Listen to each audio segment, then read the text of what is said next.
오늘은 이 구속의 경륜 이제 세 번째 시간인데요. 어저께는 우리가 이 사단이 이제 하늘에서 율법에 관해서 이제 반역을 일으키고 율법을 전복해서 자신이 하나님과 동등하게 영광과 이제 존귀를 누리려고 이제 생각을 하였고, 그렇기 때문에 이제 사단이 하나님의 율법을 이제 어떻게 왜곡해서 주장하는지, 오늘은 하나님의 율법과 율법에 관련된 이 사단의 기만들을 우리가 오늘 또 연구를 해보도록 하겠습니다. 사단은 이 하늘에 있는 이 천사들에게 율법은 필요 없다라는 이 율법 무용론을 제기를 하게 되었는데요. 이것은 부조와 선지자 37페이지에 이 말씀을 뒷받침하고 있는데 읽어보도록 하겠습니다. 그는 하늘의 존재자들을 다스리는 율법에 관하여 의심을 심어주기 시작하였다. 그는 다른 세계의 거민들에게는 율법이 필요할 수도 있겠지만 천사들은 더 높은 존재자들이므로 그와 같은 속박이 필요 없다. 왜냐하면 그들 자신의 지혜가 충분한 안내자가 되기 때문이다 라고 암시하였다.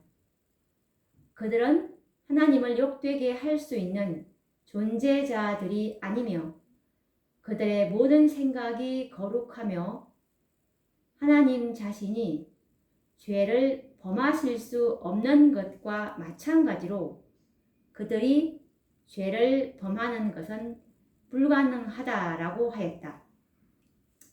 이 증언의 말씀을 보자면, 이 선지자의 글을 보자면, 이 사단은 이제 이 하늘 존재자들인 천사들에게 율법에 관해서 이제 의심을 심어주기 시작했습니다. 그래서 이제 다른 세계의 우주에 사는 그 세계의 거민들 많지 않습니까? 우리랑 같은 이 별들이 우주에는 어마어마하게 많은데 그곳에서는 다른 세계의 거민들이 살고 있지만 그 거민들에게는 율법이 필요할 수도 있지만 이 하늘 도성에 사는 이 천사들은 더 높은 존재자들이기 때문에 이런 율법과 같은 이런 속박이 필요 없다. 이렇게 의심을 심어주기 시작했습니다. 그래서 왜 그러냐 그러면 이 천사들은 지혜가 충분하기 때문에 이 지혜가 안내자가 되기 때문이라고 암시했습니다. 그래서 그들은 하나님을 욕되게 할 수 있는 존재자들이 아니다. 이 천사들의 생각은 거룩하다. 그래서 우리는 죄를 범하는 것이 불가능하다. 이렇게 사단이 하늘 천사들에게 율법에 관해서 의심을 심어주기 시작했죠. 이와 관련된 또 다른 증언의 말씀은 각시대의 대쟁투 495페이지에 있는 말씀인데요. 루스벨은 하나님 면전에 있는 자기 위치를 떠나 천사들 사이에 불평의 정신을 퍼뜨리고자 나갔다. 그는 얼마 동안 자기의 참 목적을 감추고 하나님을 존경하는 것처럼 가장하여 은밀한 방법으로 활동했다. 그는 하늘 거민들을 통제하는 법칙이 필요 없는 구속을 가하는 것이라고 암시함으로써 거기에 대한 불만을 자극하고자 노력하였다. 그는 천사들의 본성은 성결하므로 그들은 자기 자신의 의지가 지시하는 대로 따라야 한다고 주장하였다. 여기 말씀을 또 우리가 살펴보자면 이 하나님의 율법이 구속을 가하는 것이다라고 이 천사들 사이에 예, 이렇게 암시를 했고, 천사들의 본성은 성결하기 때문에 자기 자신의 의지가 지시하는 대로 그냥 따라가기만 하면 되지, 율법을 이렇게 우리가 지킬 필요가, 율법은 우리에게 필요가 없다, 뭐 이런 식으로 이렇게 암시를 했습니다. 하나님의 율법은 하나님의 정부의 기초가 된다는 사실을 우리는 잘 알고 있습니다. 그런데 이 루스벨의 주장처럼 율법이 필요하지 않다는 것은 하나님 정부 자체를 정복하려는 의도가 숨겨져 있음을 우리는 알 수가 있는데요. 부조와 선지자 34페이지 말씀에서도 율법은 하나님의 정부의 기초라는 말씀을 하고 있는데, 읽어보겠습니다. 사랑의 율법은 하나님의 정부의 기초이므로 모든 지성적 존재들의 행복은 그들이 이 의의 대원칙과 완전히 일치함에 달려 있다라는 말씀이 있습니다. 우리가 정말 행복해지기 위해서는 율법과 완전히 일치해야 우리가 행복할 수 있다는 것을 말씀하고 계시죠. 사단은 하나님의 율법에 또 다른 주장을 제기했는데요. 뭐냐면 율법에 결함이 있다라는 주장이었습니다. 그래서 사단은 하나님의 율법에 결함이 있기 때문에 변경할 필요가 있다는 것을 주장하게 되었는데요. 이것은 부조와 선지자 38페이지에 있는 말씀입니다. 그는 자기 자신이 완전히 하나님께 충성한다고 주장하면서 하나님의 정부의 안정을 위해 하늘의 질서와 율법을 변경할 필요가 있다고 주장하였다라는 말씀인데요. 여기서 그는 루스벨이죠. 루스벨이 자기 자신은 완전히 나는 하나님께 충성한다라고 이렇게 주장을 하면서 천사들에게, 그리고 하나님의 정부의 안정을 위해서 이 율법을 변경할 필요가 있다라고 이렇게 주장했다는 것입니다. 이 말씀을 뒷받침하는 또 다른 증언의 말씀은 각시대의 대쟁투 498페이지에 있는 말씀인데요. 그가 하나님의 정부의 율법과 질서를 변개코자 했을 때 그는 하늘에서의 조화를 유지하기 위하여 반드시 그렇게 해야 하는 것처럼 나타냈다. 여기서도 하늘에서의 조화를 우리가 유지하기 위해서는 반드시 하나님 정부의 율법과 질서를 변개해야 한다라고 주장을 했다는 것입니다. 하나님의 율법은 하나님의 품성의 사본이고 하나님의 마음이라는 것을 우리는 너무나 잘 알고 있습니다. 그렇기 때문에 이 율법에 결함이 있다는 주장은 곧 하나님의 품성에 결함이 있다는 말과 똑같은 의미인데요. 정말 이 얼마나 무서운 사단의 기만입니까?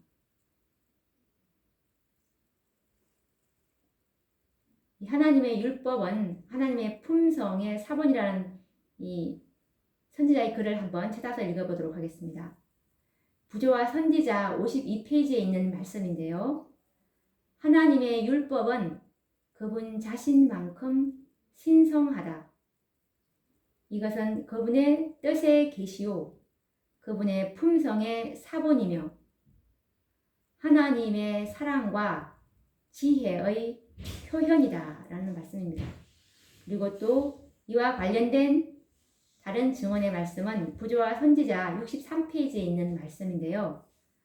하나님의 율법은 하나님 자신처럼 거룩함으로, 그리고 이 시대의 소망 308페이지에도 같은 말씀이 있는데요. 율법은 하나님의 생각의 표현이다 라는 말씀이 있고요. 그리고 시대의 소망 69페이지 말씀에 보시면 하나님의 율법은 하나님의 품성의 표현이다 라는 말씀이 있습니다. 이렇게 사단은 하나님의 품성에 대한 이 의구심을 천사들과 우주 거민들에게 심어주려고 하였던 것입니다. 하나님의 율법에 대한 이 의구심은 곧 하나님의 품성에 대한 의구심과 같은 의미인데요. 그리고 사단의 이 율법에 대한 또 다른 기만은 율법은 지킬 수 없다라는 그런 주장을 또 하게 되었습니다. 사단은 하나님의 율법은 지킬 수 없는 것이라고 주장을 했는데요. 이 하나님의 율법을 지킬 수 없다는 이 사단의 주장은 하나님의 품성을 완전히 그릇 나타내는 것이었습니다. 하나님은 사랑이시라는 것을 우리는 너무나 잘 알고 있습니다. 그런데 만약 하나님께서 지킬 수 없는 율법을 만드시고 그것을 지키라고 하셨다면 어떻게 하나님이 사랑의 하나님이라고 할 수가 있겠습니까? 사단의 말이 진실이라면 하나님은 무자비한 분이시고 폭군일 뿐입니다. 왜냐하면 이 지킬 수 없는 법을 만드시고 지키라고 하는 것은 사랑이 아니라 오히려 이것은 이기적인 율법이 되기 때문인데요. 사단은 이 대쟁토의 초기에 하나님의 율법은 순종할 수 없다라는 주장을 하게 되었고, 그리고 하나님은 진리와 공의의 하나님이 될 수 없다고 주장을 했는데요. 이것은 시대의 소망 761페이지에 잘 나와 있습니다. 대쟁토의 초기에 사단은 하나님의 율법은 순종할 수 없으며 공의가 자비와 조화되지 않으므로 율법을 파기하지 않고는 죄인이 용서받을 수 없다고 선언했다. 모든 죄는 반드시 형벌을 받아야 하는데 만일 하나님이 죄의 형벌을 면제해 준다면 그분은 진리와 공의의 하나님이 될 수 없다고 사단은 주장한다. 사람들이 하나님의 율법을 범하고 그분의 뜻을 대항할 때 사단은 기뻐 날뛴다 라고 이 대쟁토의 초기에 사단이 하나님의 율법은 순종할 수 없다라고 주장을 했습니다. 이와 관련된 또 다른 증언의 말씀은 실물교훈 314페이지에 있는 말씀인데요. 사단은 사람이 하나님의 계명을 지킬 수 없다고 주장한다. 우리 자신의 힘으로는 계명을 지킬 수 없는 것이 사실이다. 그러나 그리스도께서 사람의 형상을 취하시고 이 땅에 오셔서 당신의 완전한 순종을 통해서 신성과 인성이 연합될 때 하나님의 모든 법도를 지킬 수 있다는 것을 증명하셨다라는 이 말씀이 우리가 실물교훈 314페이지에 놓는 말씀이었는데 여기서도 역시 사단은 사람이 하나님의 계명을 지킬 수 없다라고 이렇게 주장을 했기 때문에 예수님께서 정말 이 사람의 형상을 취하고 오셔서 당신의 완전한 순종을 통해서 이제 이 사단의 주장인 하나님의 계명을 사람은 지킬 수 없다라고 이 주장하는 것을 이 예수님께서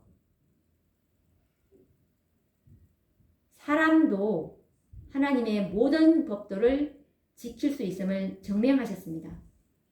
여기서 예수님께서 사람의 형상을 취하시고라는 말씀이 있는데 이것은 정말 껍데기인 이 사람 모습만을 취하고 온 것이 아니라 정말 이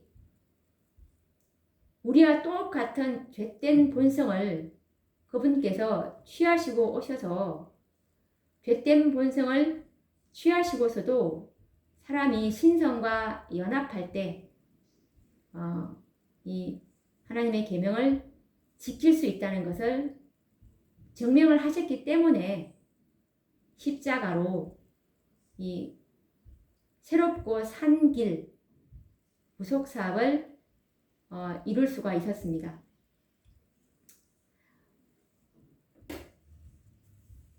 오늘날 얼마나 많은 사람들이 이 사단의 거짓말에 속았는가를 한번 생각해 보십시오. 많은 부류의 사람들이 하나님의 율법은 온전히 지키기란 불가능하다라고 생각하였습니다. 지금도 그렇게 생각하고 있죠. 대부분의 교회가 그렇습니다. 심지어 하나님을 믿노라고 하는 많은 교회들까지도 그렇게 가르치고 주장을 하고 있는데요. 정말 더욱 놀라운 것은 이 셋째 천사의 기배를 믿노라고 하는 이 사람들의 입에서조차 이 하나님의 율법을 온전히 지킨다는 것은 불가능하다라고 하는 이야기들을 종종 듣게 되는데 정말 이 얼마나 무서운 사단의 기만입니까? 만약에 하나님께서 예수님께서 이 땅에 정말 인간의 껍데기만 입고 오셔서 그 속에는 죄된 본성을 전혀 취하시지 않는 거룩한 본성을 죄가 하나도 없는 거룩한 본성을 취하시고 오셨다면 어떻게 이 사단의 주장인 사람이 하나님의 계명을 지킬 수 없다라는 이 주장을 반박하심으로 승리를 할 수가 있었겠습니까? 그렇기 때문에 정말 여기서 이 십자가에서 이런 모든 주장들이 반박을 당하고 있죠. 참으로 그분은 위장된 인성이 아니라 참으로 죄로 가득한 육신이었다고 성경과 증언은 말씀하고 계십니다. 그렇기 때문에 사단이 정말 계시록 12장에 있는 말씀처럼 정말 하늘에서 쫓겨날 수가 있게 된 것입니다. 더 이상 이제 하늘에 올라갈 수 없는 것이 바로 이 십자가의 사건으로 사단의 이 주장이 완전히 이제 거짓임이 드러나게 되었죠. 하나님은 사람이 순종할 수 없는 계명은 하나도 주지 않으시는데요. 이와 관련된 증언의 말씀은 시대의 소망 204페이지에 나오는 말씀입니다. 하나님께서는 모든 사람에 의해 순종될 수 없는 계명은 하나도 주시지 않으셨다. 하나님의 율법은 불합리하거나 이기적인 제한을 인정하지 않는다라는 말씀입니다. 이와 관련된 또 다른 증언의 말씀은 시대의 소망 309페이지에 있는 말씀인데요. 예수께서 순종하신 것과 같이 율법은 거룩하며 의로우며 선하다. 로마서 7장 12절 말씀이죠. 반면에 하나님의 계명을 범하는 모든 사람들은 율법이 의롭지 못하며 순종할 수가 없다는 이 사단의 주장을 지지하고 있는 것이다. 이와 같이 함으로 그들은 큰 원수 마귀의 기만을 후원하고 하나님께 욕을 돌린다. 그들은 최초에 하나님의 율법을 반역한 악한 마귀의 자녀들이다. 라고 말씀하고 계십니다.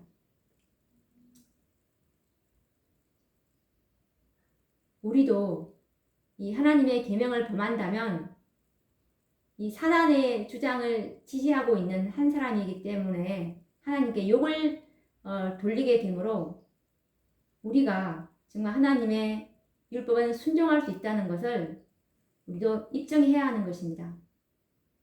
시편 97장 1절과 그리고 시편 89장 14절 말씀이 동일한 말씀인데요.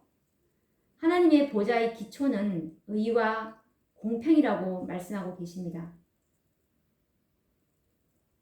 하나님의 율법은 그 본질상 불변이고 그리고 하나님의 율법은 하나님의 뜻과 품성을 나타내고 있는데요.